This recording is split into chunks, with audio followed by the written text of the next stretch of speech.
अस्सलाम वालेकुम दोस्तों, चुनाव का अब आखिरी दौर चल रहा है और आज मैं चुनाव के मामले में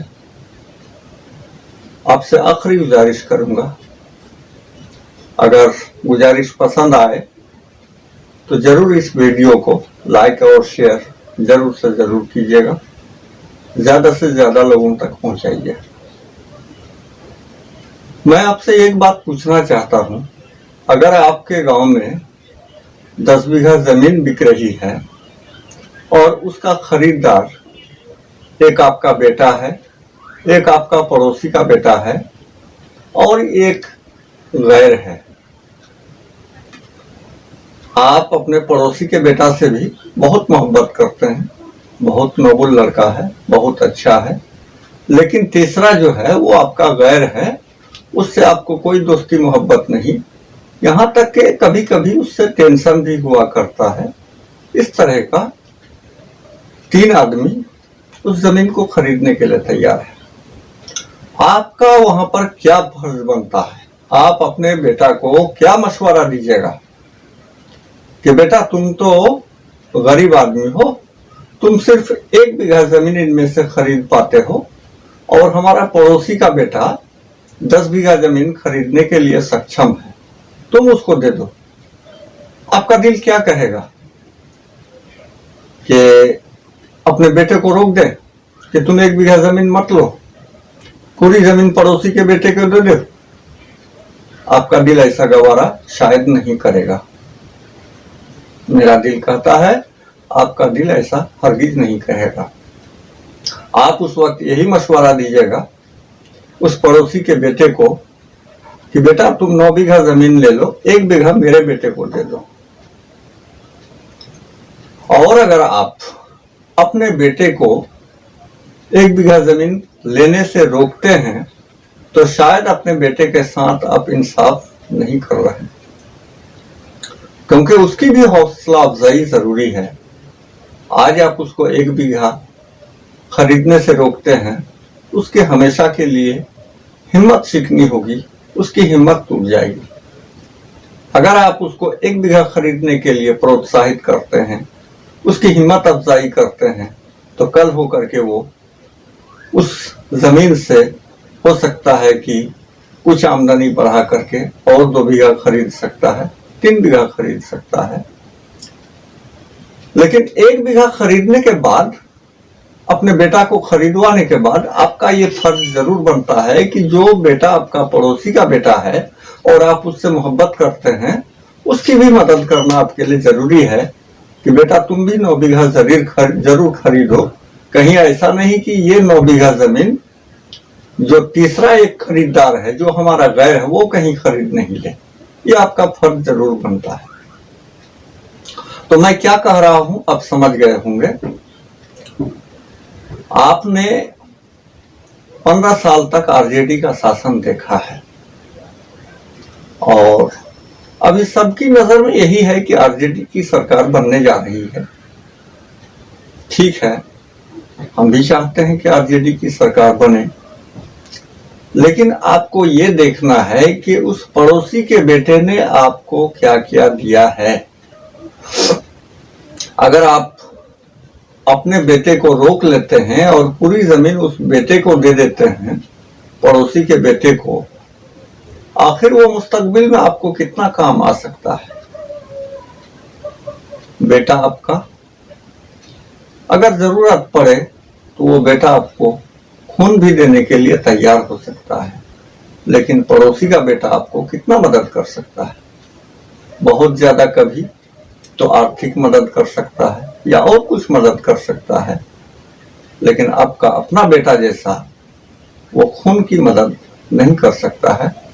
दोस्तों, इस बात पर आप लोग जरा सा गौर कीजिए और सोचिए। समय अब नहीं है, बस 3 दिन ही बचा हुआ है, इसके बीच ही सोचकर मुत्तहिद हो जाइए। आरजेडी को आपने 15 साल का वक्त दिया और मुसलमानों के बल पर ही आरजेडी ने 15 साल शासन किया, जबकि इस 15 साल में आरजेडी के जो वोट बैंक हैं ज्यादा, वो भी भरपूर उनके साथ नहीं थे, लेकिन मुसलमान उनको अपनी पार्टी जैसा निभाए। लेकिन 15 साल में उस आरजेडी ने आपको दिया क्या किया, यह आपको ध्यान में रखना है। क्या आरजेडी ने आपको मिनिस्ट्री में लिया? नहीं लिया। आप सुने होंगे, सिर्फ आरजेडी काल में एक मिनिस्टर का नाम सुने होंगे, अब्दुल बारी सिद्दीकी। उससे ज्यादा आप कुछ नहीं सुने होंगे। आरजेडी को आपसे वोट लेना है, लेकिन आपको वोट देना नहीं है, यह आप ठीक से समझ जाइए। हाँ, लेकिन हम ये भी चाहते हैं कि आरजेडी की सरकार बने, लेकिन जहां पर हमारा बेटा कम से कम सीमांचल में अगर अपने बलबूते पर कुछ सीट लाने लायक है, उससे हम उसको महरूम क्यों करेंगे? उससे महरूम करना हमारी बेइंसाफी है।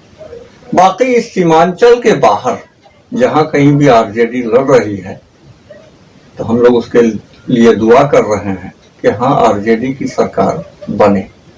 लेकिन एक बात आप सादे कागज पर लिख लीजिए कि आरजेडी की रैली में जितनी भीड़ आप देख रहे हैं, जितना जोशो खरोश आप देख रहे हैं, आप तो गदगद होंगे कि आरजेडी फुल्ली बहुमत में आ रही है।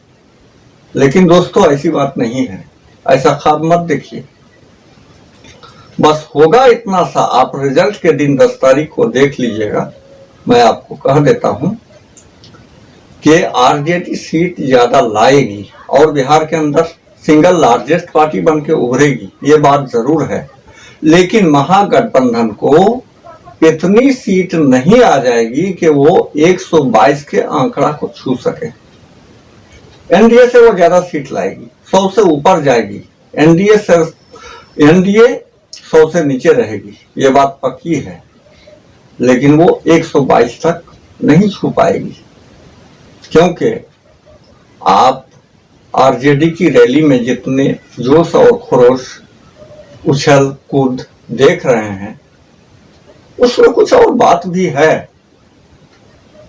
ये पप्पू यादव वाला गठबंधन या ओवैसी साहब वाला गठबंधन, ये सब गठबंधन भी जो वोट काटेंगे, तो यही आरजेडी गठबंधन वाला ही वोट काटेंगे, वो एनडीए वाला वोट नहीं काटेंगे। इसलिए आरजेडी की रैली में आप जितना उछल कूद और जोश देख रहे हैं, उसमें भी कुछ झोल है। 100% उतना वोट आरजेडी को नहीं आ जाएगी, ये बात जरूर ख्याल कीजिए। और उस दिन 10 तारीख को आप जब देखेंगे कि 100 से ऊपर तो आरजेडी गठबंधन पहुंच गई, लेकिन 122 का आंकड़ा नहीं छू पा रही है। उस वक्त जितना भी गठबंधन है, मेन 2 गठबंधन, एक एनडीए और एक महागठबंधन, दोनों कहेंगे किधर है ओवैसी गठबंधन और किधर है पप्पू यादव का गठबंधन। आइए आप लोग थोड़ा हम लोग को मदद कीजिए। हम लोग नदी में तैरते हुए किनारे तक तो पहुंच गए हैं, लेकिन किनारे को छू नहीं पा रहे हैं। थोड़ा सा दोस्त हाथ बढ़ाओ और मुझे जरा सा खींच लो। उस दिन ओवैसी साहब उस इम्तिहान में उतरेंगे, उस इम्तिहान में बैठेंगे। जितने लोग कह रहे हैं कि ओवैसी बीजेपी का बी टीम है, उस दिन ये खरा उतर जाएगा कि ओवैसी साहब उस दिन महागठबंधन को समर्थन करते हैं या फिर एनडीए को समर्थन करते हैं। और मैं उम्मीद करता हूं कि उस दिन उनके जिस्म पे जो लोग दाग लगा रहे हैं, वो दाग हमेशा के लिए मिट जाएगा। ओवैसी साहब अगर समर्थन की जरूरत पड़े तो वो जरूर महागठबंधन को ही समर्थन करेंगे, लेकिन एनडीए की तरफ नहीं जाएंगे। और जब समर्थन की बात आएगी तो अपने आवाम के लिए शराइत के साथ गठबंधन करेंगे कि भाई हमारे आवाम के लिए ये चाहिए, वो चाहिए, वो चाहिए। अगर तुम देने के लिए तैयार हो तो एग्रीमेंट करो, we are agree with you.